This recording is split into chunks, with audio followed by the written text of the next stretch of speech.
Welcome to homework.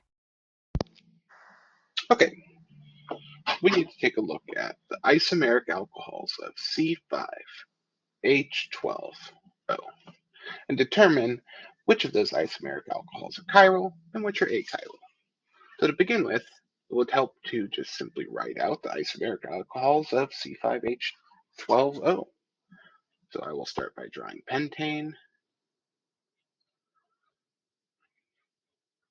and pentane, and we can add OH to 3 non-equivalent positions. Furthermore, if we draw a branched butane,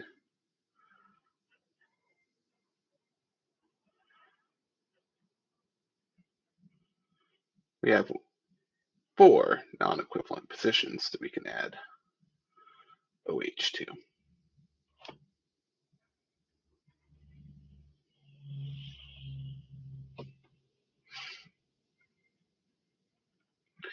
Finally, there is the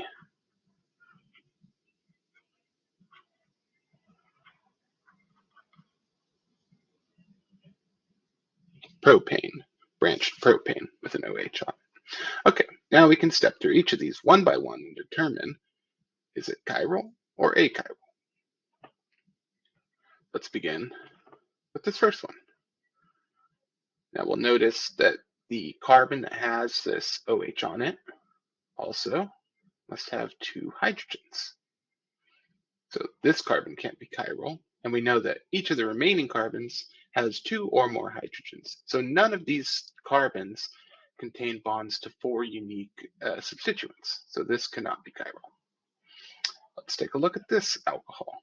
Okay, now this carbon, which the OH is attached to, is bound to a methyl group, it's bound to a butyl group, an OH, and then there is, of course, a hydrogen. Well, that's 4 different substituents. Therefore, this is indeed chiral. What about this alcohol? Okay, we look at the carbon that the OH is attached to.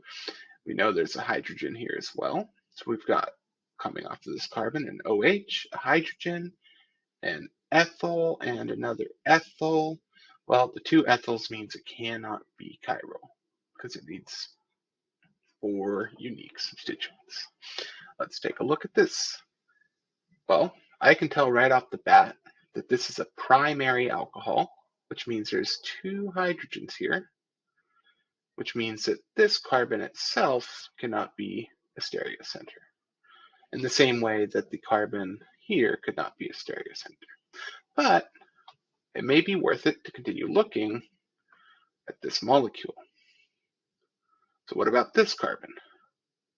We've got a bond to a methyl group, a bond to an ethyl group, the bond to the hydrogen, which isn't shown, and a bond to an ethyl or a methyl alcohol. That's 4 different substituents. Therefore, this is a chiral alcohol. Okay, let's continue onward. Let's look at the carbon that the OH is attached to. We've got an OH, a methyl, a methyl. Well, that's already 2 of the same thing, so that can't be chiral. And this carbon here has got 2 hydrogens. This carbon here has got 3 hydrogens, 2 carbons, or 2 hydrogen, 3 hydrogens here and 3 hydrogens here. So this alcohol cannot be chiral. All right, what about this alcohol? This maybe looks promising, right? We've got a carbon that has an OH, a methyl, an isopropyl, and a hydrogen. That's 4 different unique substituents that can be chiral. All right, here we've got another primary alcohol, which to me says it's not very likely, at least for this carbon here, because there's going to be 2 hydrogens. This cannot be a stereogenic carbon. This carbon has 2 hydrogens. This carbon has 2 methyls, and these remaining carbons each have 3 hydrogens. So this cannot be chiral. Okay, our final chance is here. Once again, it's primary, so we know there's 2 hydrogens here. That can't be chiral. We can look at this carbon, but it's got methyl, methyl, methyl. That cannot be chiral. And the remaining carbons are the methyl groups themselves, which we know each have 3 hydrogens and therefore cannot be chiral either. So in the end, we get 3 possible isomeric alcohols which are chiral, and then 1, 2, 3, 4, 5 of them cannot be chiral.